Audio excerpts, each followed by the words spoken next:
Oh, wait, no longer greatness has arrived. Welcome to the Trophy Room, a PlayStation podcast made by the players for the players. I'm your host, Joseph, aka Mr. Badbit, and it is here where me and my best friend Kyle talk about the latest, the greatest in all things PlayStation. Of course, you can listen to this show wherever you get your podcasts and the video version on YouTube at the Trophy Room Show. And if you like what you hear, please consider dropping us a 5-star review over on Apple Podcasts. You could plop us a follow and a review on Spotify. And if you really, really like us, you could toss us a buck our way over at patreon.com/PS Trophy Room. And with all that said, and with all that out of the way, the greatest co-host, whoever is, whoever will be, Mr. Kyle Stevenson. How are you, sir?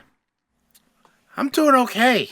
All things considered? All things considered. Yeah, what a whirlwind of a show we've got ahead of us. Yeah, man.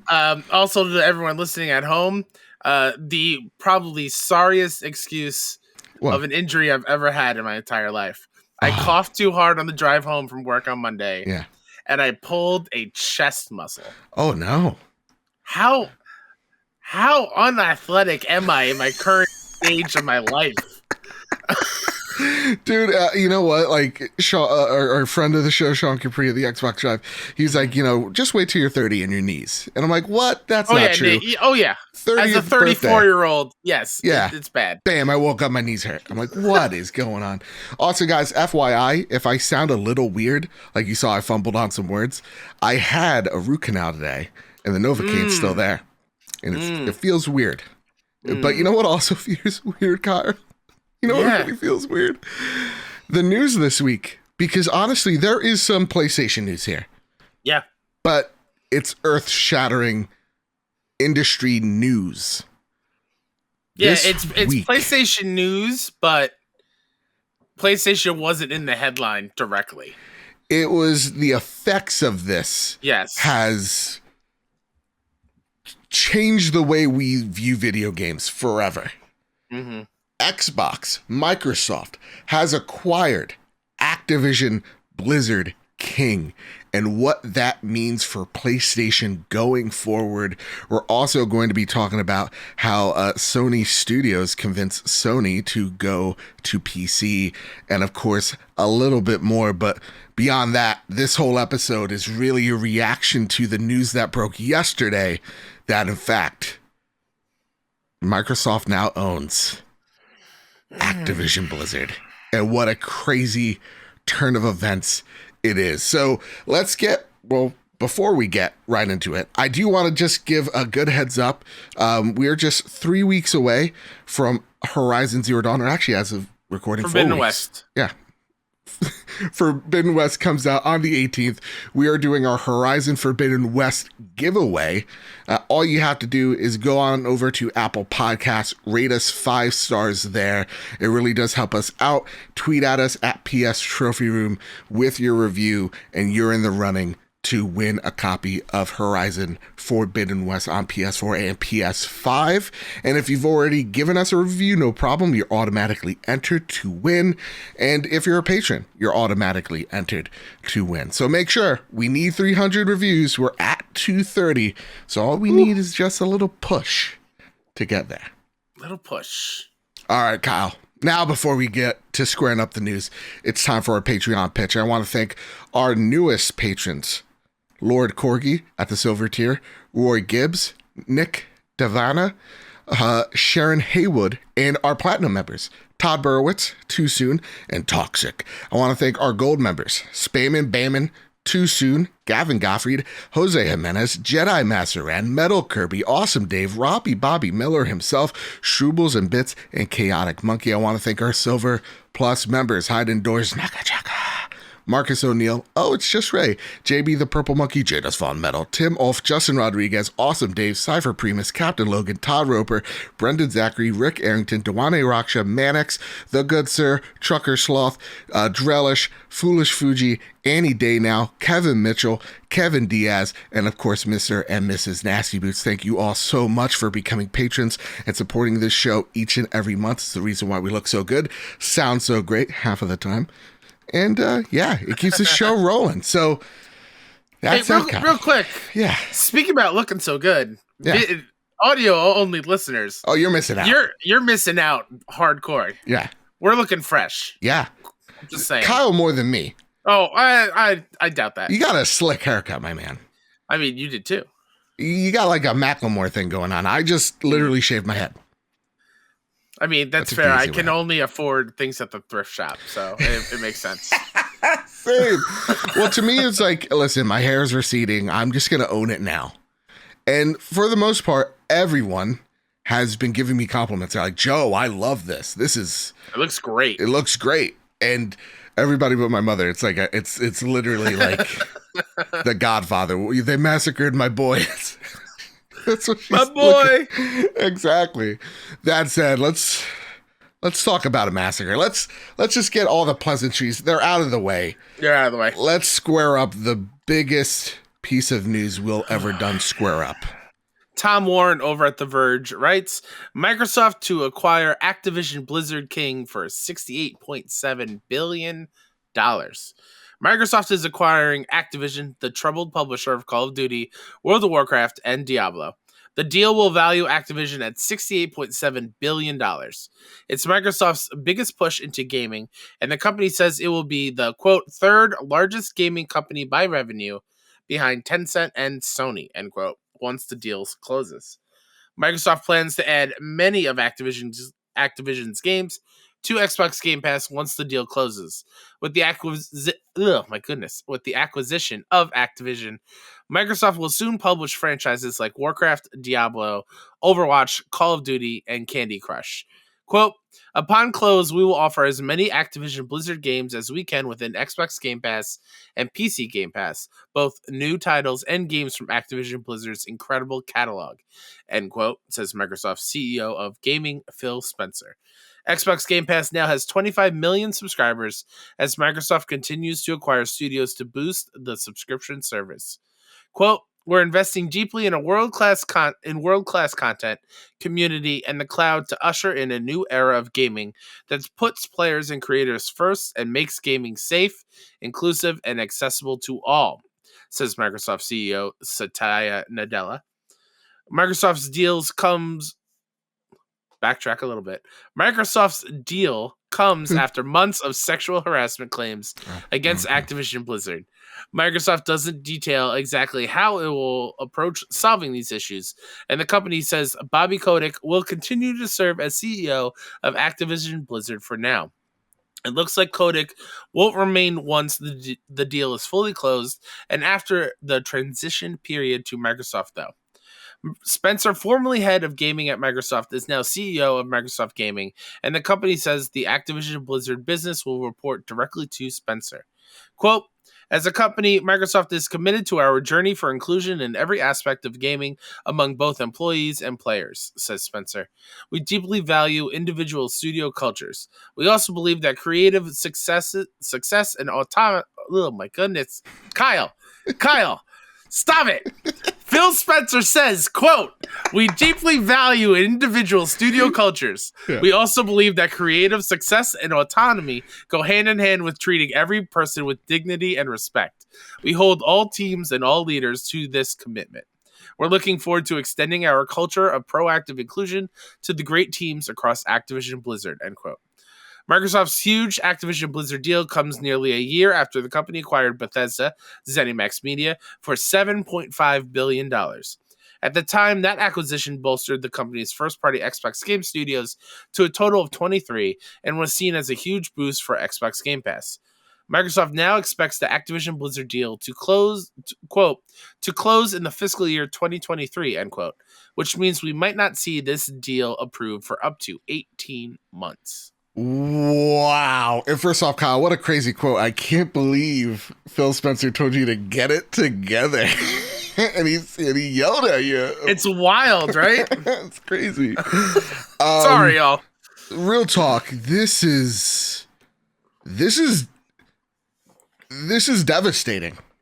And I want to preface this going into this, if anybody is like an Xbox first fan and you're listening in, understand that like we're grieving, and I've hit the acceptance stage, and I don't know where Kyle is. We're gonna find out where. So if we're talking like we're in our feelings, a little bit is that, and please just allow us that. Yeah.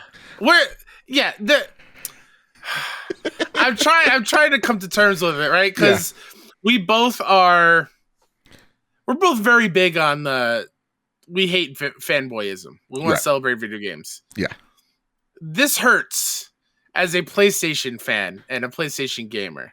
Mm-hmm. So if it sounds a little bit fanboy, it's natural. My feelings hurt. I'm in my feelings real hard. And honestly, for reasons that aren't like, prominent when you look at this deal up first and foremost. Yeah.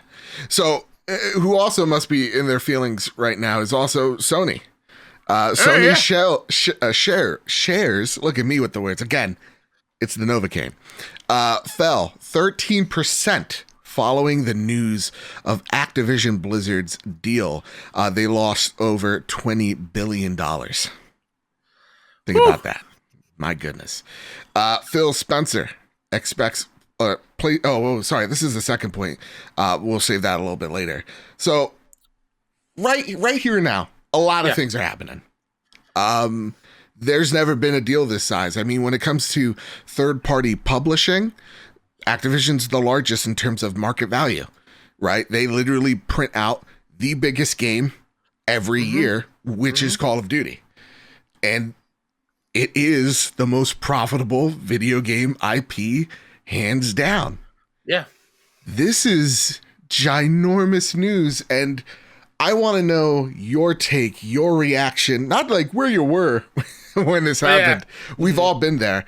I want to know what your feelings are right now in this moment about this deal.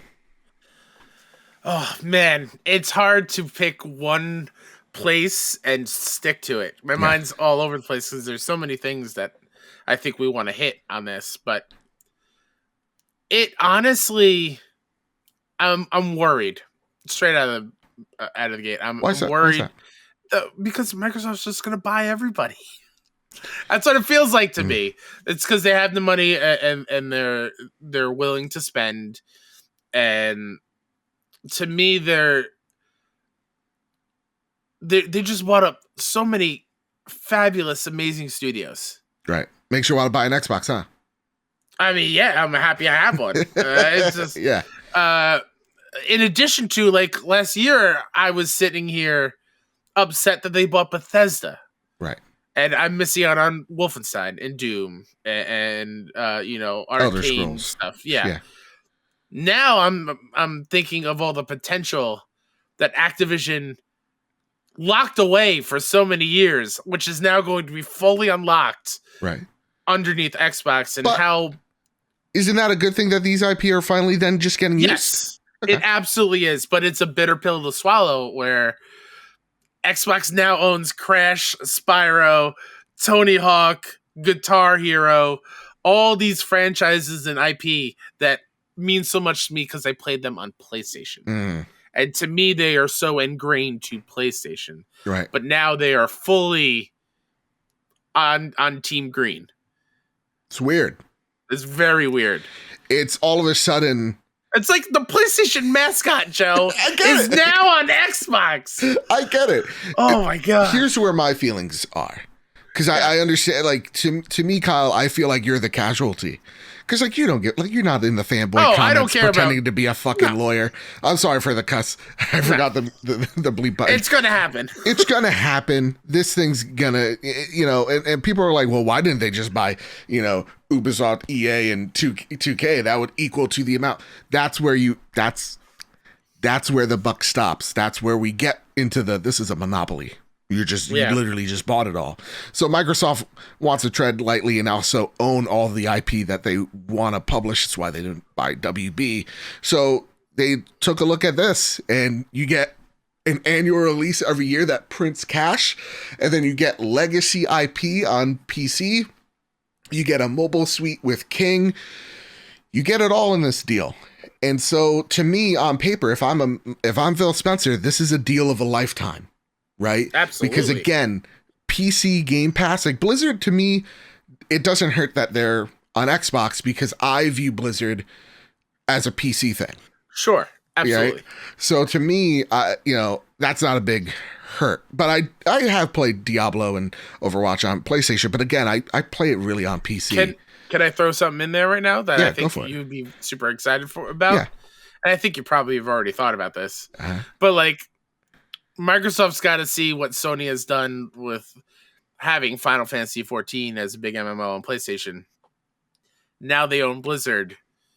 World of Warcraft on console? No, still no. Probably at some point. Who knows?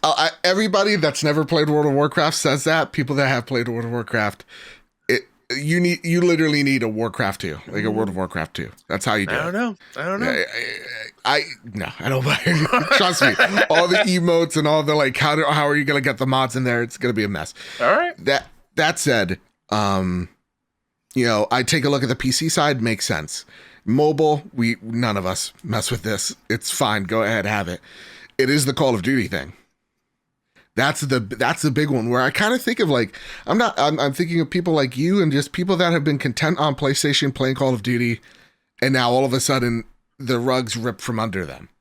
And you're right. You're thinking about all this magnificent IP that I've been playing, again, on PC, but also on my PlayStation, content there. And the feeling for me, Kyle, is that PlayStation earned my dollar. Like, I am not going to sit here and say I've always been a PlayStation fan, right, since PS1. That's a lie. I would be lying to you. PlayStation earned my dollar when I played Uncharted 2 for the first time and was blown away by what that game was able to do. And ever since then, I've been primarily a PlayStation player. When I think of my top 5 games of all time, we're talking Bloodborne, we're talking Ghost of Tsushima, we're talking God of War, we're talking Uncharted, we're talking Horizon. PlayStation earned my dollar. Mm-hmm. I wanted to be in the ecosystem. There's a different feeling that I have as a PlayStation owner of I have to be on this ecosystem. It's not that you earned my dollar. It's kind of like you bought my dollar. It feels like. Wait, I'm confused a little bit. Please. About what you mean by that. What I mean by that is like, I don't really want to be here. On PlayStation? No, on Xbox. I'm sorry. Oh, I thought you were referencing PlayStation. That's No. Whereas PlayStation has earned my dollar because they've given me experiences I can't get anywhere else. And that's where my feelings are. Yeah, and I agree with you. Like, as a PlayStation fan, I'm not entirely too gutted because there are so many amazing PlayStation experiences that are coming out still. Yeah. That I still have, that I'm excited about, and I'm excited about PlayStation Studios as a whole. So those games I'll be totally fine with. Right. But with this deal, it raises more questions on what Sony and PlayStation's counter attack is. Can't. But that's what I'm like, you think about it, Xbox now has all the first person shooters. Right. Call of Duty, Halo, Battlefield is multi-plat, but yeah.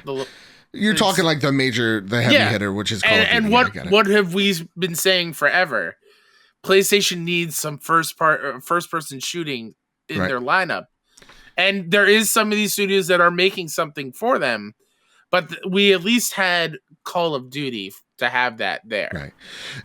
PlayStation got to make their narrative-driven, amazing Oscar games, right? While making deals that made it or had perks to things like Call of Duty, so that we think of Call of Duty as a PlayStation thing when it's actually multi-platform, right? Yeah. Mm-hmm.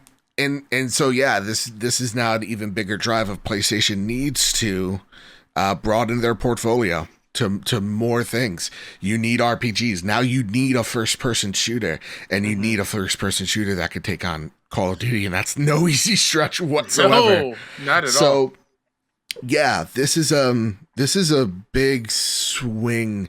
And this is the blow that hurts. Now, that being said, I wasn't going to buy the next Call of Duty, and we've been kind of staunchly on the, I don't know how I feel about Activision anymore. But with this deal and Bobby Kotick leaving, that's my biggest pain point that has kind of alleviated is, and I think the biggest thing is Phil Spencer talked a talk in November saying that we are reevaluating our relationship. And when he really meant reevaluating, it's like, we're just buying them. And to me, the biggest hurt is that the people, the toxic, people that allowed all these allegations to happen don't get punished. They just get rewarded. Yep. And I think that's the first time I saw Phil Spencer do CEO talk. And that kind of felt like a betrayal, because I genuinely thought in that moment, like we did, wow, PlayStation's pressuring them, Xbox is pressuring them, Nintendo's pressuring them, but Xbox was a different type of pressure, and that sucks. And that's the biggest the pain point for me. Yeah. With all this after news. After the sticker shock of that graphic of Xbox plus Activision Blizzard King and all under one roof, it was immediately, well, what's happening with Bobby? Right. What are all those toxic people underneath Bobby? They leave with their golden parachutes. But that's what I mean. They're going to be left. They're leaving with a huge wad of money in their pocket. But like in real talk, they were always going to leave with a big wad of money, and even if they weren't, they're still rich and they never have to worry about it ever. So the thing we have to think about is like, well, at least they're gone and they can't do any more harm, and they have an incentive of making this place finally better before they go. Right. Mm-hmm. So to me, this news, that's the true hurt here, because when people are like, oh, Bobby Kotick's fired, it's like, no, he won. Like, you guys, he won. He survived the gauntlet. He's walking away with approximately, just his shares alone, $300 million. He won the gauntlet. He's not fired. He's retired. Difference. And you also got to think about how now he doesn't have to directly answer to the government anymore. Right? Microsoft and their lawyers are going to take that away. What happens to the unionization movement? I know there's been we're still pressuring them, but that also stalls. So there's just some negative things to me of why I lean negative. It's not necessarily because I'm a PlayStation fanboy. I'll play those games on PC like I just noted. It's more like, man, I would have liked to see some justice, but it is the world, and that's the way of it. That being said, oh man, this has huge implications for PlayStation, and we had, Kyle, I'm not kidding you, over 100 comments and questions about this. So I want to just preface, we couldn't get all the questions in. There were a lot of them. So I appreciate all the love and support. And with that, Trucker Sloth writes in, here's a question for the show. Do we think Sony had any idea this deal was going down, or do you think they were blindsided like the rest of us? If they were surprised, what do you think their initial reactions and thoughts are? Oh, I think this was a blindside for everybody. I think they did a really good job of keeping this nobody knew this was happening. Exactly. Mm-hmm. And you would think multiple people who report on this stuff and look for the inside sources or whatever, they would get a little whiff of it. But no, it came out of nowhere. Even Jason Schreier, who we like to joke about around here on the show, he was on vacation and he had dropped and he had to write about it because he didn't know anything about it. No, he had to give his 2 cents because he's Jason Schreier. Yeah. Sure. No, they were absolutely blindsided. And what were their initial thoughts and reactions? How do we react to this? Yeah. Mm-hmm. Things got a whole, because you guys, we have to preface this. This is the reason why it's a big deal. I don't give a shit if you don't play Call of Duty. I don't play Call of Duty. Yeah. The fact is, Call of Duty is the #1 selling game on PlayStation year in, year out. That's why this is big. Yeah. So Sony's wallet is getting hurt right now in a big and bad way. They got to find out how to fix it. So that's the pain point if you're PlayStation. So yeah, they're thinking about how do we react and how can we with that amount of money, because Microsoft literally just priced PlayStation out of competition with this move. And it's signs that other players, maybe an Apple, probably an Amazon, are looking to get in here. And that's why they're trying to make such a big imprint to scare off those folks by throwing that amount of money in the ring. So to me, at the same exact time, I rather deal with the devil I know, Microsoft, than the Jeff Bezos I don't. And that's why I'm not too hurt by this because That's I fair. don't want Amazon to get any more leeway in really anything. That being said, Toxic writes in, after Kodak's quote yesterday, after the news broke of the acquisition, it really got me thinking about the gaming industry and what will it look like in the next 10 to 20 years. And it stressed me out because I hate the thought of these current mega corporations, including Microsoft, expanding more and more. I've never liked Xbox in my entire personal history of video gaming, and now it's looking like I may not be able to avoid them in the future at all. Can you guys tell me everything's gonna be okay? Toxic, everything's gonna be okay. Yeah. Worse, you gotta hold an Xbox controller when you want to play a certain game. That being said, I do feel you here. Man, it's a weird feeling seeing people cheer on the Blade Runner future that we are bound to hit. Like, Microsoft's literally in everything, and we're like, yeah, no, this is fine. They're in my car, they're on my TV, they're in my phone, they're on my word processor. This is great. What's the company from WALL-E? They're on my news. Yeah, I know what you're talking about. It's like that, where the Walmart of WALL-E, where they just take over everything. And they make everything, they do everything, and it's just a one-stop shop. And it does feel like that because between last year with Bethesda, this year with Activision Blizzard King, it's a lot of studio. Yeah. A lot of studios, a lot of people, that a lot being of devs. Said, as well, like as much as like we talk about cheering on the Blade Runner future, the current leadership at Xbox is awesome. Oh, absolutely. Phil Spencer's he seems like a genuine dude.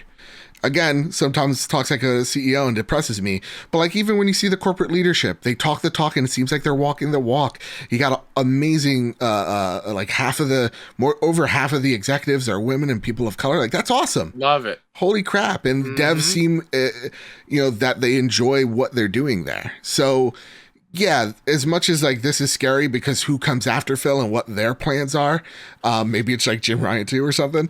That's where I get concerned. It's like, okay, but after his tenure, what happens? But that's also just fear talking. So to me, this is like a nice Blade Runner dystopian future. Sure. I feel like. So yeah, everything's gonna be okay. Everything's going to be fine. Yeah, don't worry about it. And the one thing that I want to preface too, Colin, I'm sorry to cut you off. No, you're good. I love what I had a conversation on Cast Co-op. It's a show that I do with Ainsley Bowden and our friend of me, Luke Lore, who actually sucks. Ains said something great. It's, what does PlayStation want to be? What are they content with being? Do they actually really want to be the leader of the industry? Because even with this acquisition set, Kyle, Xbox is still the third largest in terms of market share. Sony's still number one. And even when you combine Activision and Xbox together, it does not match PlayStation. So we forget that, while at the same exact time thinking PlayStation could just end up being a Nintendo. Where, yeah, we don't make the buku bucks like we used to, but we still make an impact. The games people will go to will be there. And we could just kind of be content. That's the other thing I feel like people are missing with the fear. I'm sorry, what were you gonna say, Kyle? Well, and to that point, I think I'd be okay with that. Yeah. I'd be 100% okay if PlayStation just kept doing what they've been doing and expanding on it every generation or every couple of years, whatever, and just adding more organic type of additions to the team and bring it to new heights and whatnot. Yeah. I forgot my other point, so it's fine. It's fair. It's fair. But yeah, like we still have Horizon, we still have God of War, we still have The Last of Us, we still have Uncharted, we still have these amazing games like Ghost of Tsushima, Bloodborne. Don't worry. It's just we won't have the cachet as we once had. I mean, who knows? Maybe that is for the better. Well, and we'll get there as well. Oh, I thought of my point. Go for it. I think another reason why Toxic, you think you're like the klaxons and the sirens are going off, and you're worried. It goes with what we've been saying for I think a few months now. Sony's too quiet on PlayStation front. I think if PlayStation was talking a little bit more and like have some sort of like extra buzz around it and excitement, like yes, Horizon's very soon, but like the future. It's still very quiet. I don't know if this would be as I mean, it still would be pretty. It's monumental. This is the biggest story to ever break. Ever. But I feel if we had a little bit of hope, a little bit something.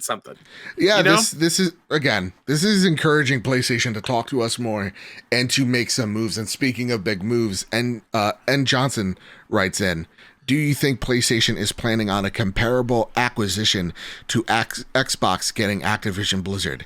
Yes. Absolutely. And I don't want that either. I know. We've been pretty staunch. Like, we were just like, okay, we get Bethesda and Xbox. Begrudgingly, we understand. There's a relationship there. I don't really buy the huge relationship between Xbox and Activision. I mean, Call of Duty, I tie to Xbox 360 more sure, than but then, else. like, it's made the switch to PlayStation. It's going back and forth. Yeah, so, like, there's never been, like, a strong, to me, like, a real, like, allegiance. Again, Call of Duty, big during the 360 era, but that's also flopped. So, you know, I don't like the consolidation in all honesty, because I like to be content where I am. And that's the other thing, is like, change is weird and we all don't like it. And this is a whole lot of change in less than 2 years. Yeah. And absolutely. So are they planning on how comparable of an acquisition? Not $68 billion worth. Not 60, not 40, not 30. Think not even 20. Think like they got like, they probably got like $14 billion to spend. So where are we going to spend that? Where are we going to toss that around? That's the big question, Joe. Listen, you could do some damage. Yeah, absolutely can. But I do think at like the number you just said, 14 billion, I think that rules out EA, even though I don't want that. Well, that space would be. Yeah, but 14 billion seems low. Sure. For all of well, EA. even like, and I hate the speculative bullshit. I know there's like channels built around it, but like, to me, it's just like, I don't know. They're going to buy who they're going to buy. Like, they can't just, to me, the answer is like, they can't they can't themselves. They have to, they can't themselves. So like, they have to do something, and they have to guarantee some type of portfolio for themselves just in case someone else comes in and swoops up something big. So like, yeah, if you're going to do it, I guess go with things that or companies that you have strong partnerships with, i.e. like Square which is everybody's been saying, but like that kind of makes the most sense because you guys have the most synergy together. You have a very, very deep relationship with each other. I remember, I think PlayStation used to own almost 20% of Square at one point. So like, it's a lot of relationship there. And then you also have some really talented, Western devs as well over there with, Eidos, and who knows, maybe you get, Crystal Dynamics before Microsoft does that as well. So to me, that's probably like the easiest one to kind of get. Yeah. Especially because they're both Japanese companies. But that's kind of where the buck stops, because I don't want them to like go out and buy Ubisoft, because like, to me, that would be the biggest casualty, because Ubisoft actually does different stuff than a lot of third party. Like, dude, they'll do UDraw, they'll do, they'll put a Mario game out there, which is nuts. They'll mess around with VR. Like, they're very exploratory in that regard. And somebody just locking them up would depress me greatly. Yeah. I don't know. The other one would be, but it's coming. The other one would be WB Games, which we floated around absolutely last year around that time. No. Why do you say absolutely not? I mean, just take a look at Xbox's acquisitions for a sec, right? Yeah. What does Bethesda and Activision have in common? All their IP they own, and all their IP is legendary.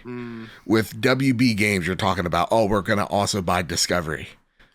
Right? That's so like fair. That's some transmedia shit. That's a good point. That's a good point that I didn't Nobody wants Rocksteady without Batman. I mean, I don't think we can say that. No, I don't. I want them to keep making awesome. Yeah, I do stuff as well, but I would trust them to do something original. Sure, but like the value of that studio goes down because the IP that's attached to them is. And then also you think about it, you got to stop production to make something completely new from scratch. That's a bit of a headache. So no, I don't think WB's there, but we've been shown wrong before. Anything can happen. What am I saying this? Xbox bought Activision. You know what? Yeah. Anything's on the table, which is the other thing is like the endless possibilities here. Yeah. What up, Take-Two? Rockstar. Exclusive to PlayStation. How's that sound? And that, again, and like that doesn't sound good. This doesn't. Sucks because then you're screwing millions of people out of their GTA experience. It's like we're walking in the cafeteria as the new kid at school, and everyone has their tables filled with their click already. Yeah. And I'm just looking for a spot to sit down and play, and they're just fighting against each other. Yeah. Drelish writes in, I somehow get the feeling that the Microsoft acquisition might just spur a buying spree of smaller acquisitions in the coming years, not from Sony, but from Amazon to capture a small piece of the gaming market. They definitely have the cash to do so and might just be the dark horse to join the race. They absolutely are. They have a huge, like again, Fortnite runs off Amazon servers. Do you think this is plausible? Yes. I guess the biggest fear is that we will have to start to experience some type of monoculture in the games industry, and deals like this might disempower and limit indie developers where exactly to showcase their products. I actually don't think that. I think so. Like, let's just say Amazon comes in, and I actually doubt Apple comes in, right? And they buy up these studios. Remember, we're fighting for the metaverse. And what is the metaverse? And I'm going to quote our good friend Luke here, but a login screen and content. You want to make sure that that person is forever logged into your thing, doing whatever it is they're doing, right? Whether that's playing Last of Us or playing Halo. And what these companies want is monthly stuff to get excited for. Think about Game Pass. We're going to talk about Nobody Saves the World. That's a small little indie thing that Microsoft picked up to have something in January. And that indie studio is benefiting because it got safe money and a safe return out of Microsoft for doing that. So I actually don't think that's the case. I actually think because of things like this, more indie games are going to find safety nets within the industry. Yeah, absolutely. But also fuck Jeff Bezos. All right. Jedi Master Ren writes in, with Activision Blizzard acquisition being announced, it's becoming more apparent that Sony needs a first-person shooter of their own. Do you think now is the time we see a push for Resistance to come back, or a brand new first-person shooter IP? Let me just start by saying nothing will fill the void of Call of Duty. Oh, okay, all right. When it comes to first-person shooters. I thought you were like Resistance. No. Yeah. I mean, obviously, I want Resistance back, but It's will not hold a candle to Call of Duty or Halo, right? They need to find something that makes their own, that they can make their own, and then have over the years have other installments to build on that and build that kind of star power when it comes to the IP. I think of Resistance. I think of Killzone. I think of SOCOM, right? Like, yes. Maybe. Oh my God. Maybe this is the, like, oh my God, we need a military FPS. Right? We bring Here back comes SOCOM. Oh my God. So, like, they have the IP there. They have the IP in the history of PlayStation. Yes. They just haven't been doing anything with them. So, like, they need whatever that Firewalk Studios is making, we gotta see it. Right. We gotta whatever see Haven's looking at, we need to see this. Yeah, no, you make a great point. And again, we talked about this a little earlier of like, need to broaden that portfolio. Absolutely. But look, there are people, from what I'm hearing, inklings of is like, at worst, Warzone is fine. Like, you'll be able to play it on PlayStation. At best, you're still keeping Call of Duty, and we'll get to that right now, because a lot of people in the competitive scene go, you're screwing over a large majority of console players that play on this one brand, is angering them going to help your cause to bring them over, or is just the $15 enough? Again, maybe, and that's probably people just trying to comfort themselves, but it kind of does make sense in terms of like multiplayer. You want to be on everything, even mobile. That's the thing. Like, going back to last year, I'm just assuming it's like Bethesda and Call of Duty's going. Just to let everybody know. That's exactly what my assumption is. It makes sense. But I also can totally see, if you make Call of Duty exclusive only to Microsoft and Xbox, think about all that money you're leaving on the table over on PlayStation. Kyle, they just spent $70 billion. Well, 69. Let's be classy. 69. Ooh. Things got a lot sexier. They could leave as much money as they want. Look, that $25 million sub thing, I'm going to be honest with you guys. Real talk, mano a mano. It's going to sound fanboyish. I thought it would be a lot higher than 25 million subs. I thought it'd be I remember like Xbox fans during E3 last year going, no, I have it from a reliable source that it is 30 million. And it's like, well, check those sources again, because 25? Yikes. Now, again, not something to scoff at, but I remember people saying Microsoft's having trouble to hit that $30 million threshold. They want to hit 50 so that they can jack the prices up a little bit. And rightfully so. That's literally just what happens. Remember, Disney Plus used to be like $5 or $6 a month. So it's normal. It's not a negative thing. Well, it's kind of whatever. Nonetheless, they want to reach that 50 to 100 million sub mark. So to me, this is how you do it. It's the most popular IP. Rip it off. Who cares? With the Band-Aid, lose the money, you'll hopefully gain it in the long run. That said, though, going back to this question, bring SOCOM back. Get weird. This I think encourages PlayStation to get weird and throw. How many times do we argue when we yell? You got all these IP. You got you used to be so weird. This is gonna make them be weird again. So I'm gonna make that a hat. It's gonna be red. Make PlayStation weird again. No, blue. That would only make sense color wise. But that's what I want. I think that's what a lot of PlayStation fans want. And I think we have to just lose the concept of being first. It doesn't matter. You were having great times on your PS3. You were having great times on your PS4. They were both in different, places, as it were. Nobody wins but corporations, not you. You don't get any, unless you're getting a check from PlayStation or Microsoft. Why do you care about this thing being first other than you hold your validation to this console? I don't know. Ugly Robber writes, now that Microsoft has bought Activision, do you think PlayStation has to include day one releases with their Game Pass competitor in order to really compete? And this goes along with Phil Spencer a day before dropping the bomb, which, give it up to Phil. He literally just set the rules where Sony has to deliver. Before this big news, he's like, oh yeah, they want to compete? Day one. And then they drop this news. And how do you make Spartacus compete with Activision, Bethesda, and Xbox IP all in one thing? And also awesome little studios here and there. How do you compete with that? So, Kyle, will we actually see this thing be day and date?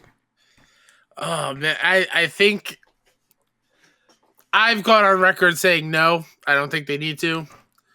But I think this pushes them a little bit to think about it a little bit harder. Here's what I think, and it's an unpopular opinion. Hulu, you can get the basic version and it has ads, right? It's not the best, but I still watch Handmaid's Tale, and that's a great show. Under his eye, Xbox under his eye.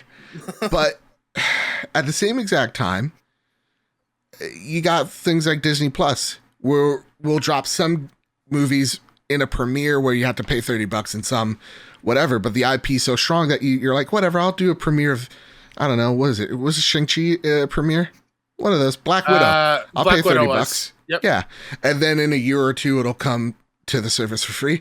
I still think that's the case because PlayStation still has better IP. I'm just going to say it. There are some Blizzard games that come very close. Diablo, freaking dope. Warcraft in its heyday was great, but it's not anymore. God. Yeah.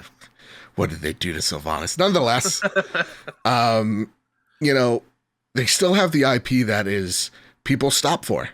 And I think as long as, and I think people miss the point here, as long as their audience is happy and content and they get to grow it at a reasonable rate, it don't matter. Just make the audience happy. So what does the audience want? PlayStation has to put their ear to the ground to figure that out. Yeah. Makes sense to me. Oh boy, 44 minutes into this podcast. Jesus Christ. The most famous Seamus I've ever met in my whole entire life, and you can write that down, put it in a notebook, wherever you need to know, you know it.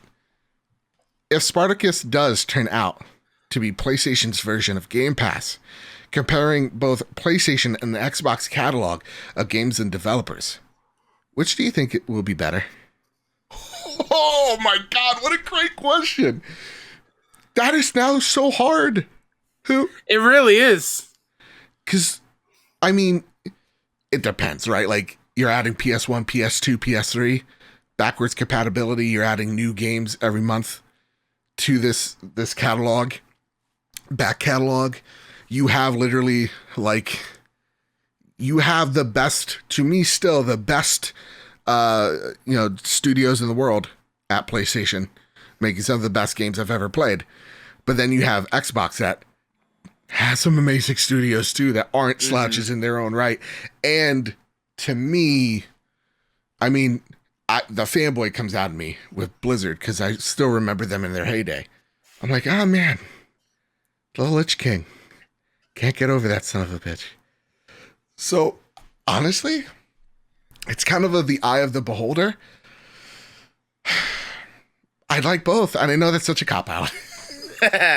To me, I'm just thinking like, yeah, I mean, on the surface level, PlayStation will be better because that's the ecosystem. Those games I enjoy more. But I think it all depends on like the terms, right? When I say terms, I think of how long are these games going to be on the services for? Right. How quickly are they going to get pulled?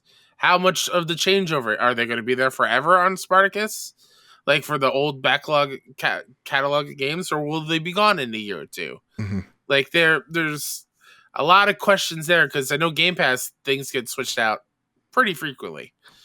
Yeah, they come and go, and some come back, some don't. Like it all depends on that for me to say which one would be better. But like, you give me that back catalog of PlayStation library, I'm set. Yeah.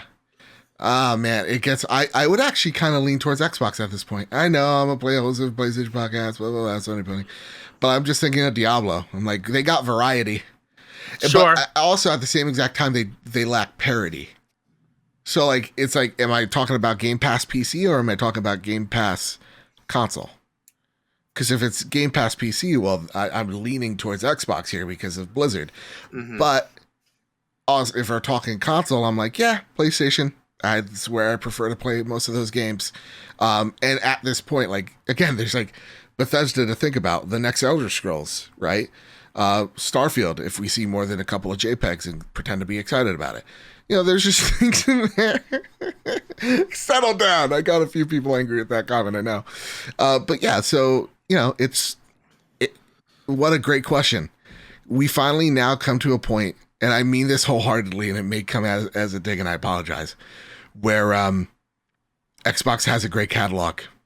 Absolutely. And truly one that goes head-to-head with PlayStation, so. Mm-hmm. All it took was, over $74 billion. Do we have a total of number of studios now for Xbox? I think they have officially like 32 mainline studios that are making games. But like, if we're adding support, it's a whole lot more. Wow. Yeah. And here's the thing too, because I heard a lot of people like mergers are always bad. In the case of Microsoft, I do want to give light to the fact that when it came to Bethesda, they didn't take any jobs away. They added jobs. Mm-hmm. So like, we're talking about like Call of Duty devs probably will get a lot more people to support that game, or even if it's now not on PlayStation, those people could just dedicate it to one platform. So there are like ups and there are some positives here if you're the developers for sure. Some added comfort. Also for Xbox, this gives them more viability worldwide. Activision's a global publishing arm. They localize games like Sekiro. So, that's something to kind of think about as well when we're talking about this. This has changed the game. Yeah, and I'm genuinely excited for the other studios underneath Activision to get their chance to shine again and not be folded into the Call of Duty machine. Like, give us back Vicarious Visions and let them do cool things. give Toys for Bob like a Banjo game. That'd be freaking rad. Yeah, everybody's like, give a Banjo. Love of God. High Moon Studios made those Transformer games. Oh like they were so good. The Beenox, like before Insomniac Spider-Man, Beenox made some pretty great Spider-Man games. Give them the Incredible Hulk. I want that game back. They are so... The studios over there underneath Activision are spectacular. And I am genuinely excited to see them hopefully get to do their thing and not just be, let's all make Call of Duty because it makes us a ton of money kind of thing. Yeah. And again, I still think like Call of Duty is a yearly release, but I do think like the studios we really want to see out, get out and start making their own thing. That's also really exciting. Again, there's ups and downs to this. It's I've really enjoyed our conversation here, Kyle, because it's not like the typical like. I saw one person on Twitter like, well, nothing ain't matching to Spider-Man. It's like, no, shut up, you idiot. It's like this is a big, and I really dug the way we went about this. Because it wasn't like, woe is me, and let's take out the scotch and let's just start drinking to the old memories. I'm happy I have you to help like focus the conversation. Because my brain is still going all over the place and thinking about different possibilities and whatnot. Well, is there anything else you want to talk about before we move it along here? Or? No, I mean, just Guitar Hero, is it coming back, please? Yeah. And again, I think we have to, no one's dead here. PlayStation's still going to be around. They are literally, again, still the most profitable game company. Absolutely. In terms of brand recognition, they're literally, the PlayStation brand's in the top 10 most recognizable brands in the world. PlayStation ain't going anywhere. There is a more serious conversation to be had of where Sony's future. That's a real conversation to actually have because they aren't as, not to say they're doing bad, they're doing good, but they're no Samsung, they're no Apple in terms of the big tech, and they've had to maneuver as a production company when it comes to movies and TV. They don't really have their own service. So to me, they've really had to do a lot of maneuvering here, and I wonder what happens to the future of that company. But again, it's not doom and gloom. They're doing really well. So it's really just where do we see PlayStation in the future? Because to me, they have 18 months to make something out of nothing. Like they have like 1, maybe 2 Call of Duties left until they actually have to have something of importance. And when usually you have your back against the wall is when you really start being creative and taking those risks. And if there's one thing that we've been criticizing Sony is that they've been risk averse. This is going to make them take those risks and to make the games that we really want. And not to say that we don't want Horizon, because we all do, but like we want you to be weird. This is, I think, the ticket in. This is, I think Sony is looking at the field and going, and this is from Twitter, and sometimes they give you good ideas. It's not about the console is king. It's about content is king. And they are taking a look at the future going, all right, we need to get into this, and we need more studios, and we need more projects, and the only question is how do we afford those things? It's not to say that they're poor, they're broken, they can't do that. Just understand that Xbox is taking a loss on Game Pass. They're taking a loss to build this huge portfolio month in and month out because they have a 5-10 year plan. They can take the beatings, the bruises. They're literally paying cash for this whole thing. They get to make those type of investments because they are literally an endless pit of money, which isn't fair, but that's business, baby. So PlayStation doesn't have the endless supply of cash, but they're not broke by any means. So what are you going to do? And that is the exciting thing. I don't take this as a bad thing, Kyle, to end this rant. I take this as a really good thing because we've seen Sony be safe for way too long and quiet for way too long. This is going to force them to start talking.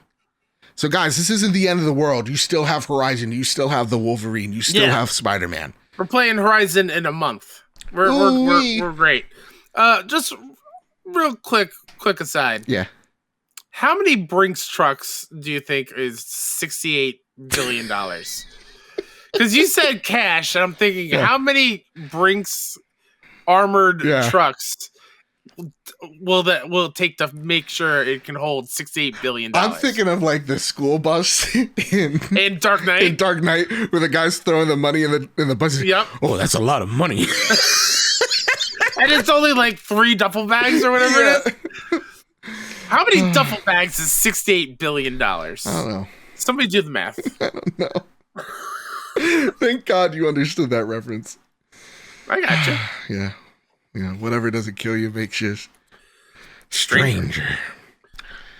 Kyle, that bad Joker impression aside, let's get into the next. Yeah. Let's get into the next piece of news. I laughed so gross into the mic.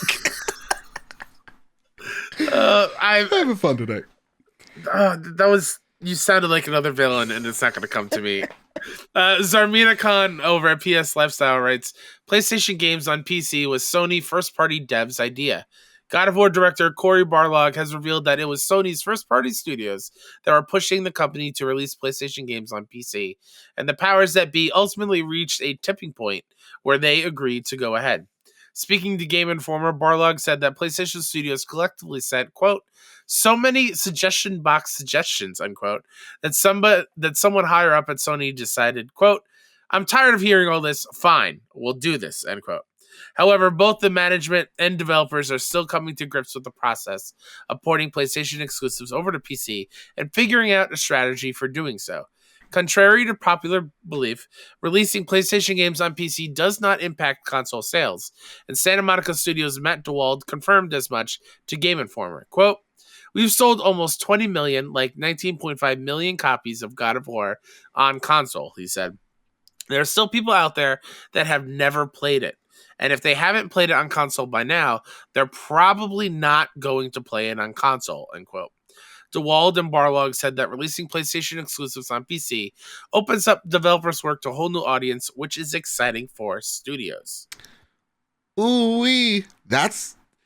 So, the impressive thing here... First of all... Yeah. There's so many people who own a PlayStation and haven't played God of War. What's wrong here? People are stupid, man. What's wrong here?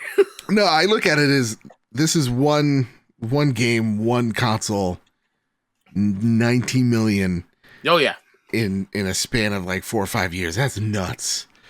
Now, Kyle, I think the people playing it on day one concurrently was at around like 60,000-70,000. So this game sold well, man. It's selling well on PC. And this goes with what we've been saying. Number one as well, yeah. They've made as much money as they possibly can on console. So why not branch out to PC? It just makes sense. Now, I hate to bring up the last subject. Oh. If anything, this kind of forces PlayStation to do day and date PC and console. It's, again, we're going to get to the point where we're fighting over logins. And we're not fighting over boxes. Mm-hmm. And so you want to be on anything, like Satya Nadella said, anything with a processor. You know? So, yeah. You know which one's going to win that battle, Joe? Who? The one that will not make me change my password, which is completely correct the first time I put it in. We've all been there. It'd be like, oh, what's your password? Kyle, all right, let me change it. Put in a new password. You can't because you already used that one. Bullshit. Don't tell me that. God bless. Yeah. You know how many times I forget my Xbox login? Yeah. And all it is password 1234 exclamation point. Like, come on. Yeah. But PC, PlayStation on PC, exciting. I'm happy a lot of people are going to get to play these games for the first time. It makes sense. One day I'll own a Steam Deck and I'll be playing these games on the go. That's going to be exciting.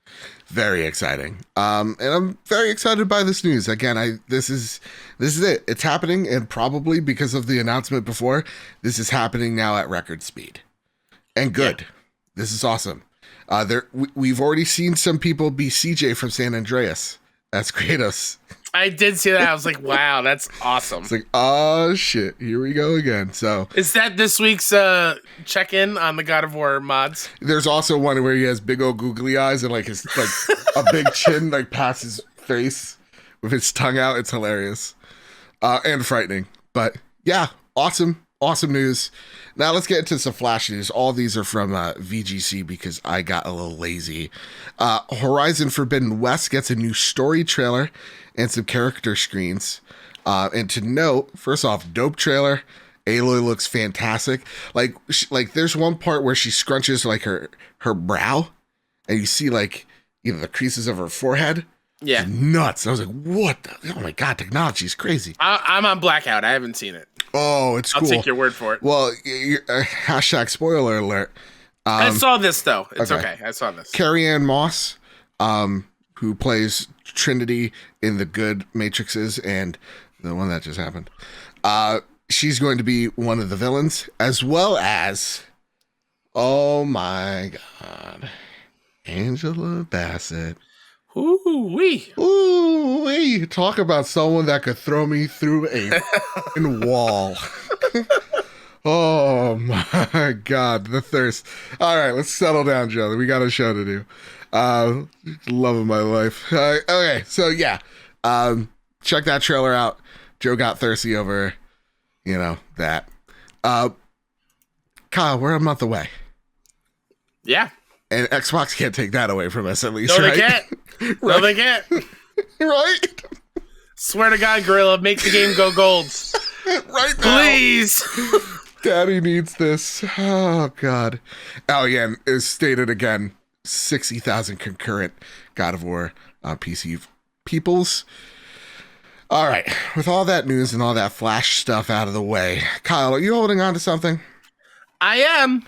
Prepare the drop. Here are the latest steals and deals coming to the PlayStation storefront. Until, Microsoft buys it, too. On January 8th, we got River City Girls for PlayStation 5. Woo! Ooh-wee. I really want to play that. Are we going to finally play co-op and we're going to play that, Kyle? I don't know. God damn it. Tanks vs. Tanks, PvP. Just if you didn't know, Tanks vs. Tanks was player v player, now you know, on PlayStation 4. Queenie Army on PS5, PS4 on January 19th. Dismantle, but they got a little attitude because instead of an I, it's a Y, comes out on PS5 and PS4. And The Enigma Machine on PlayStation 4. On January 20th, we got the Hitman Trilogy coming on PlayStation 5, PlayStation 4, and Game Pass. Oh no, what are we becoming? What have I become? Just go play Hitman. I don't care. It's amazing. We got Rainbow Six Extraction on PS5 and PS4. I heard that's a skip. I did not request a code because I was not interested, and probably better for it. RPG Golf Legends, PS5, PS4, and Windjammers 2 on PS4. Anything excite you here, Kyle? River City Girls is great. Yeah, is that an easy platinum? You think we could attain that together? Ooh, I don't know. Beenox, I think, have some pretty difficult trophies. Right. But I'll look it up. Let me see. Okay. Boop, boop, boop, boop. Kyle, we got through the news so fast that all the news and all the questions, for the most part, just surrounded this whole Xbox PlayStation deal. So we only have one question tonight coming in from the Sony Pony Express. Yeehaw! This comes from Yuna, who writes in, "Hey guys, this might be a long one, so strap yourself in. A couple weeks ago, when Joe was answering my question, he stated he thought I wrote crush instead of crash, and that gave me this idea. Instead of the old who is your typical crush in a video game question, what type of characters you crush on more than others? For example, for me, it is mage type characters like Anders from Dragon Age, though he's a complete piece of shit, Yuna likes the bad boys, all right. Or Emma from Trails of Cold Steel. Let me see. I don't know who this person is. I need to. Ooh, Emma?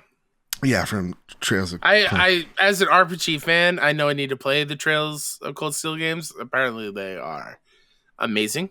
Mm-hmm. Man, I mean, Joe knows this. I think some people know this. Oh, she a cutie. I mean, physically, just give any character red hair, and I'm in.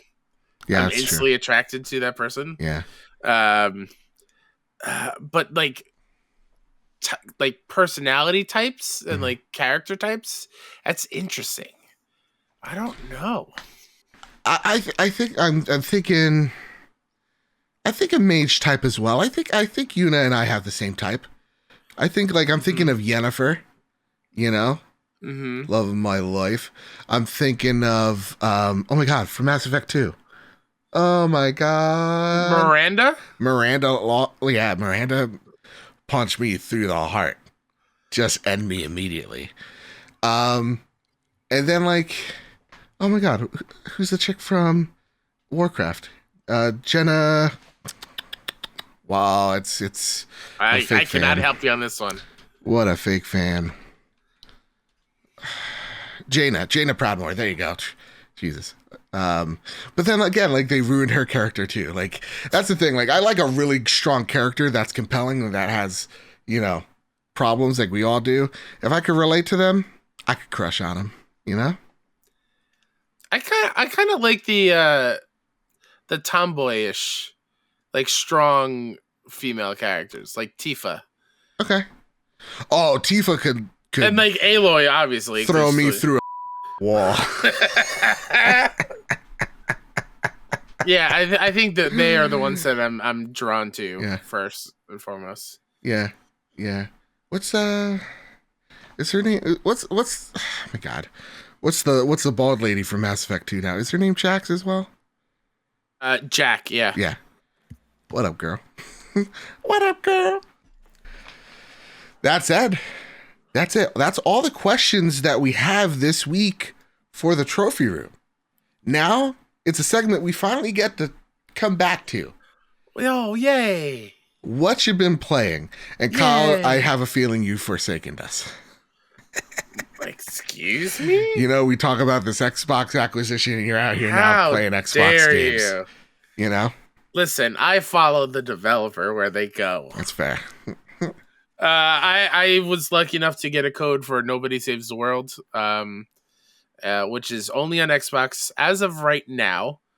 I don't know anything. They haven't said anything, but I could imagine a Death's Door situation where maybe that comes out sooner than later on PlayStation. Yeah.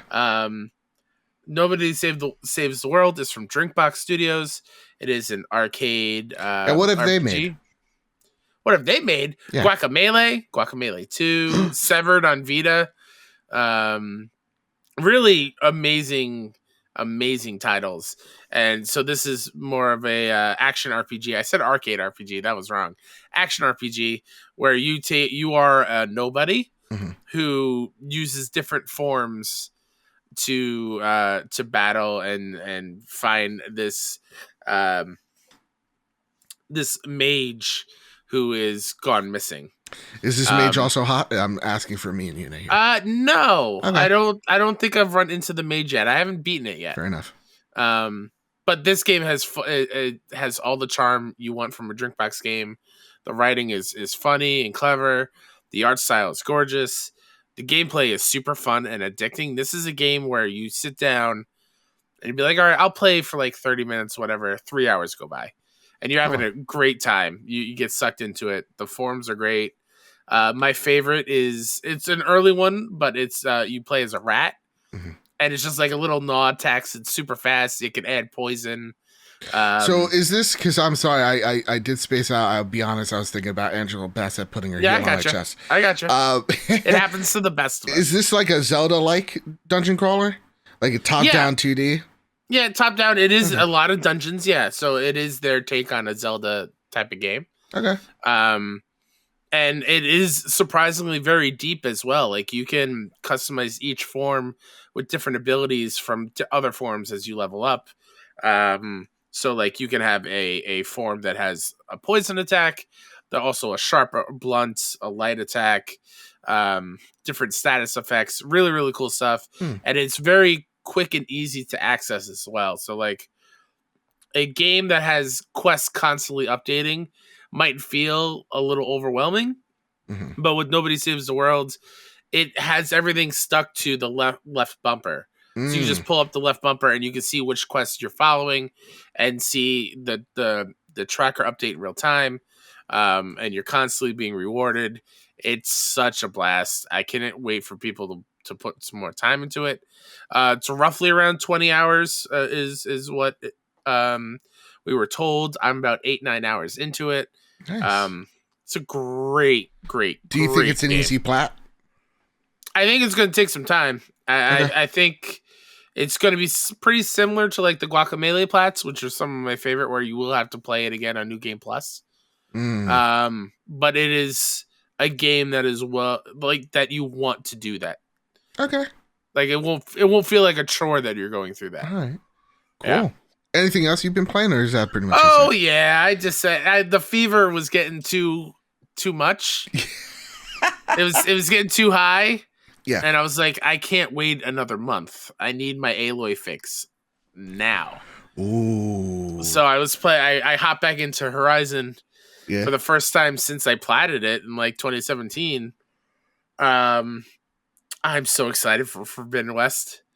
I mean, we'll talk about it on the Road to Greatness this month. We're going to talk about Horizon 1. Yeah. But I missed this world. I missed Aloy. I missed the feel of the bow, and I can't wait to what it feels like with the DualSense. Oh my god. Yeah. And the thing is, I remember that game being gorgeous and beautiful, and it still is. But I can totally see its age, which is weird.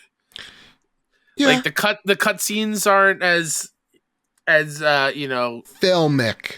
Yeah. Like what we've seen from Forbidden West already. So I'm excited for that to take that visual leap that the PS5 will be able to offer it.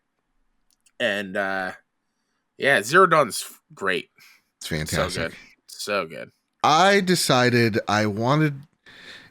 Here's the thing. I was born in the 90s. So I always feel like when I hear these conversations of games from the early 90s or even like mid 2000s, I didn't really get to play much because I was a kid, right? Like I was 10, 12, 13, 14 years old. I know where you're going with this. Yeah, I didn't have the monies for it. So it really was until the 360 PS3 era where I truly got to spend my own grown-up bucks on games and appreciate them there. So I have a huge amount of backlog that I have that I've created for myself, because I'm like, I don't have backlog, but I do have, I feel that's a lie, because I do have games that I'm ashamed I've never played. You have gaps. I have gaps. So like I've never played I've never played Half-Life. Never. Mm-hmm. I've seen it here or there. Yeah. But I've never got, I've seen my brother play, but never got to play it myself. Never played a Kirby game. Never want to. Wow. I could go die in a fire. Kirby lazy, these lazy developers. Where you get, you just made a face with feet and arms. Go make a body, It's a joke, Nintendo Nook. Please don't send your, Raptors on us. But as a PlayStation host, I feel ashamed of certain games that I'd never gotten to play. Because back in the PS2 era, I played Jak and Daxter, Ratchet and Clank, because I was a kid. And during that time, a little game called Grand Theft Auto came out and scared everybody, because you can, parlay with women of the night, make a business exchange. If the cars are rocking, don't come a knocking. And then run them over promptly. Get your money back. And, I remember the 60 Minutes interviews that would come out, and you see Halo in the background, you see Grand Theft Auto in the background, Half-Life in the background, you see blood, gore, and you see Leisure Suit Larry just in the back, slow jerking. Oh my god, that makes me so mad that those games were lumped in with everything else. I know. And I'm just like, and I remember standing in front of the TV giving like a passionate speech, like I'm running for president and everything's on the line. Do you have a podium? Exactly. It's like, what you like don't made understand, out of Legos? Is that in Halo, I'm saving the universe. And in GTA, she owes me money. Barack. So like, you know, it's, I never got to experience God of War. The original, because of the sex mini game. And my mom saw that and she's like, never am I buying you this. And she did not like, because she's a Christian at heart, by golly jeez. God and war did not like violence. And I'm like, Mom, this is not even your mythology. Someone else's. It's like, no, what's next? Jesus Christo? No way. And so I finally got to play God of War for the first time. Hell yes. And the thing about God of War is like my cousin Carlos would come over with the disc and he'd be like, no, you're just watching me play. Oh. And he's not even good at it. It's like, it pisses me off. Oh, that makes me and so he grew mad. up to be a piece of trash. So it's everything lines up. Anyway, played God of War 1. Yes. I get it. Mid-2000s game. Yep. And it is what it is. Like, writing's not the best, but... Yeah. Kyle, on PlayStation Now, I beat the game with an asterisk. I'm going to tell you why there's an asterisk there. Okay. I played all the way through and I had no problem. I think the mechanics of this game, I can literally go, whoa. I can see why this changed the game back in mid-2000s. Like, I know Resident Evil 4 came out the same year. And God of War, honest to God, I'm choosing God of War would be my game of the year. And not just for, 13-year-old Joe staring at pixel art boobies. It's literally, that gameplay is still good. It still holds up. Mm-hmm. I get to the very end having no problems with PlayStation Now, where I had to put necklaces on these statues. And I go, okay, I got to go. And I do something else. Save doesn't exist. Not corrupted. It's just not there anymore. Oh. And I'm like, all right, I don't feel like doing another 5 hours of this. Yeah. So I just watched the end of it. Like, I get the gist of this. There it is. So that's my asterisk. I feel like I played enough to understand why the hype is real. And then Joseph doesn't learn his lesson. Joseph then goes, PlayStation Now, I'm still trusting you, BB. Let's go play God of War 2. Yes. Kyle, I'm still in the early stages. Yep. Mm-hmm. But holy shit. Right? I could see where people are like, oh my.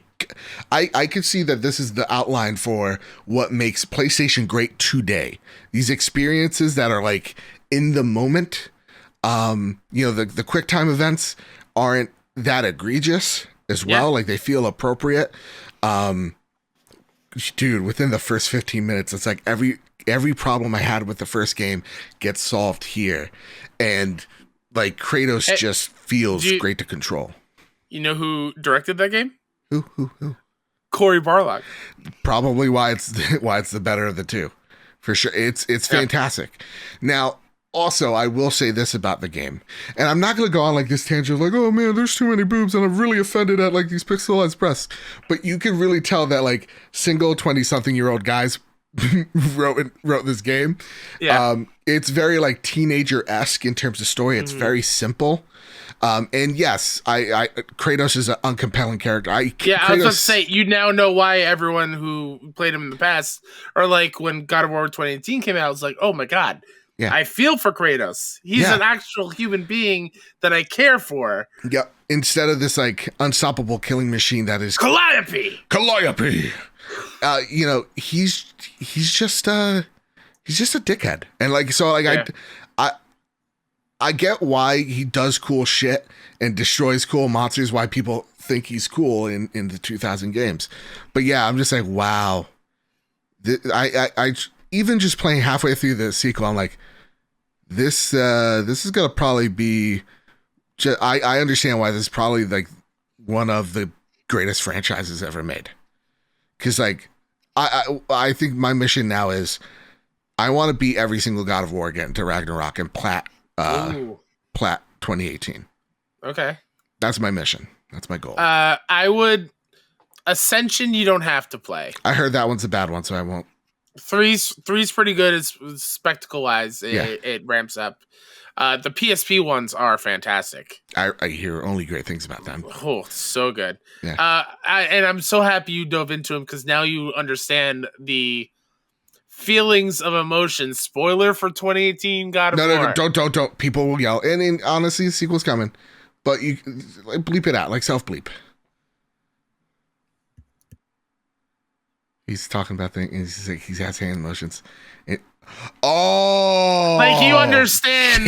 Yeah. You understand the emotion that overcame me when that happened in 2018. Yes. Please watch the video because we literally just played charades. We definitely did. Yeah. So I'm so happy you're playing those games, and like I haven't gone back to those in a while. Mm-hmm. But when I first played them, I'm like, oh my God, these massive set pieces are breathtaking and so much fun. Like, I think, too, that starts out with, like, the giant statue, right? Yep. Like, as somebody who's never played that before, can you see how mind-blowing that was at the time? Absolutely. And it was still, like, it was mind-blowing. I was like, oh, shoot, They did this. They did this back then. And one with the Hydra. Like on the boat too. That was cool. That's both excellent intros to a game, man. Oh my God. Absolutely. Chef's kiss. Yeah. So that's tackling the backlog of shame. There is a part of me that's like, I kind of want to play Uncharted 1 again.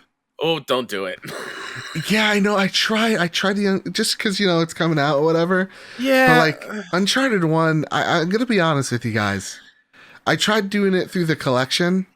The when it relaunched, I couldn't do it. That is the one Uncharted game I don't have the platinum in. Oh wow! Because I can't get. There's a section in Uncharted 1 where you're in. You're running around in water and you're in this pillared cavern. That on crushing difficulty is just unfair. Fair I can't get past that point. And I'm like, you know what? I'm done. I can't. Yeah. I can't. So maybe I just do because then Jonathan Dornbush has convinced me on Twitter alone that it's just like Uncharted 2's opening is just magical. Oh, incredible! It's just yeah. So yeah, everybody as well. Let me know what I don't know because I what can't are some of those what are some of those other gaps in PS2 era that you haven't played? I guess like the Team Ico games, but they never clicked with me. And I played Shadow of the Colossus remake, so I think that wouldn't be great for me to kind of try and tackle. I can't go back to like Killzone. I tried, but I think first person shooters definitely in the age of like mobility and fast pace. You can't go backwards, I feel. You really can't. You really can't. Even like I tried Shadowfall, I was like, woo. Oof. Yeah. So I feel like those age probably the worst. So I can't go back to that. I'm trying to think what else are like. Can't think of it. I think that was the true backlog of shame because I've played a crap ton of Ratchet and Clanks. Yeah. And Jack and Daxter's games back in the day. So like I can't think of like a that beloved series that I've missed out on. I think of RPGs, but you're not an RPG guy. Not a JRPG guy. So I'm not going to tell you like Final Fantasy X or 9 or whatever. That's not happening. Wait, no, they're the pretty girls that sing, right? Yeah. Joseph found out that he was into goth chicks really early in his life. Oh, speaking of which, I know this is like we should do this in the after show, but dude, did you see like when we were young tour got My Chemical Romance Paramore headlining? Crazy. I don't know how that's even possible. Dude, and it's like all these like great bands. It's like, dude, it's a one-day thing. Oh my God. Yeah, and they're all happening on. How are you going to be able to see everybody that you want to see? You're not going to. I don't know. Craziness. Anyway, everybody, that has been the Trophy Room, a PlayStation podcast. Before we head on out, I do really want to state this, Kyle, because I've had multiple conversations about the earth-shattering news. I really liked our takes today, and it really goes to show why I love this podcast so much, because we don't do the clickbait shit. We don't have the dumb conversations. We try to be as grounded and as realistic as possible while not trying to be the doom and gloom or the praising failures or whatever. It's really awesome. I think this conversation was fantastic. I want to know, everybody, if you thought this was fantastic as well, please drop a review over on Apple Podcasts. Rate us 5 stars there. Again, you get entered to a chance to win Horizon Forbidden West. Our mission is to hit 300. We are at 229 right now. So really, all the love and support. If you really do appreciate what we're bringing out here, it absolutely helps not just bring eyes to the podcast, but also, the bigger folks definitely take a look and a peek and see. It's the reason why we had, the amazing voice actor John McLaren, the voice of Star-Lord, on the show. So please, and make sure rate us 5 stars on Spotify, because again, it really does help. And it's nuts that, Kyle, since the 5-star review has been a thing, there's only been 3 days where we didn't get a 5-star review on Spotify. Nuts. Wild. Thank you so much from the bottom of my heart. And if you really, really, really like us, keep the lights on, support us on Patreon. It really does help, especially because we are an indie unit trying to do some big things. So thank you all so much. Kyle, is there anything you'd like to spotlight before we head on out of here? As always, myself, Mr. KSF on Twitter and everywhere else. You can follow all the indie game coverage I do over at 61indie.com. That's SIXONEINDIE. Podcast services everywhere. On our YouTube channel, which is youtube.com/61indie. Myself and Mike Towndrow did an hour of Nobody Saves the World. With us commentating over us playing co-op, which was really, really fun. So if you want to go check that out, that'd be fantastic. And yeah. Joe, what about you? You have other things you do. I'm forcing you to do it. Yes, you done did it because I was going to forget. Oh, this is why you're the greatest co-host, whoever is, whoever will be. Let me tell you something. I am also a part of Cast Co-op. That is where me, Ainsley Bowden from Seasoned Gaming, and Luke Lore, who's just there. Let's be honest, he sucks. You can check out that conversation, similar to what we had tonight, on the Seasoned Gaming YouTube channel and on Cast Co-op RSS feeds, as well as we've partnered with the PlayStation Source crew. Me and Kevin Diaz are talking about the road to Horizon Forbidden West. It is a weekly show that premieres on YouTube every Sunday over at PlayStation Source, link down in the description. And let me tell you, Kyle, we've had a really fun time. It's been a really fun time just to kind of share the love that is this game that we both hold so near and dear to us. So make sure you check both those things out. You can follow me at Mr. Badbit. You can follow the show at PS Trophy Room on Twitter. And again, rate us 5 stars at the Trophy Room Show on Apple Podcasts, Spotify, Google Play, wherever you get your podcast services of choice. You can listen to us there. And with all that said, and with all that out of the way, everybody, keep your wits about you. Keep hunting. And God, please keep playing PlayStation. What are we gonna be? What are we gonna be? The Trophy Room video game podcast? Like, I can't return these lights. Please. Have a good one, everyone. I love you.